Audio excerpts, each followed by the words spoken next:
จากสถานการณ์แผ่นดินไหวที่เกิดขึ้นโดยเฉพาะในพื้นที่เมืองมันดาเลย์และเมืองสกายซึ่งเป็นจุดศูนย์กลางของแผ่นดินไหวคณะสงฆ์เมียนมากำลังประสบความยากลำบากต้องออกมาพักอาศัยกันอยู่กลางถนน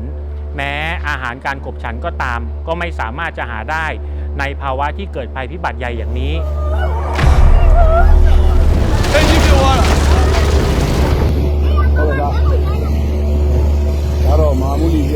เหตุการณ์นี้ค่อนข้างมีความรุนแรงสูงชาวเมียนมาที่อยู่ในประเทศไทยเนี่ยเขารับรู้ถึงความรุนแรงเขาพยายามรวบรวมเอาปัจจัยแล้วก็ข้าวสารอาหารแห้งเนี่ยไปช่วยด้วยเพราะว่าดูแล้วมันมีความเร่งด่วนจริงๆ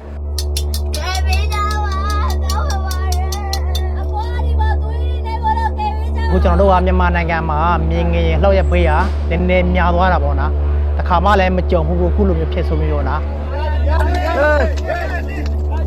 ငလင်းလေးနဲ့ပတ်သက်ပြီးတော့နှစ်တရာမှာတစ်ခါဖြစ်ခဲ့တဲ့နှစ်တရာမှာတစ်ခါအပြင်းဆုံးဖြစ်ခဲ့တဲ့အတွက်ကျွန်တော်တို့ထိတ်လန့်ခြောက်ခြားပွဲရလေးဖြစ်ခဲ့ကြပါတယ်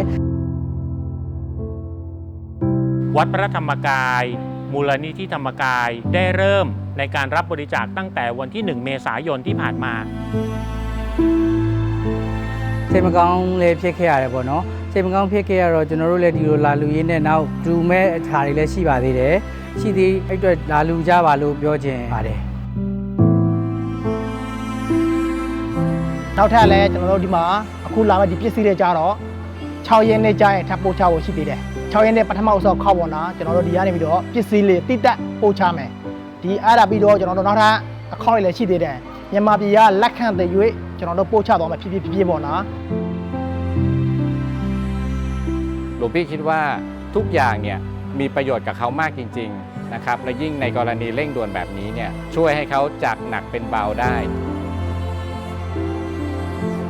အဲ့ဒါကြောင့်ထိုင်းနိုင်ငံမှာရှိတဲ့မြန်မာပြည်သားတွေကနေပြီးတော့မမတစ်ထုပ်နဲ့နိုင်စီတဘူးနဲ့နိုင်ဆန်တဲ့အိတ်နဲ့နိုင်လာလူပေးလို့ရတယ်ကျွန်တော်ဓမ္မကာယအကြောင်းနေပြီးတော့လက်ခံပေးနေမယ်ဒီကိုကားတကားပြီးတကားသွားမယ်ကျွန်တော်တို့ဒီပစ္စည်းလေးကိုမထားဘူး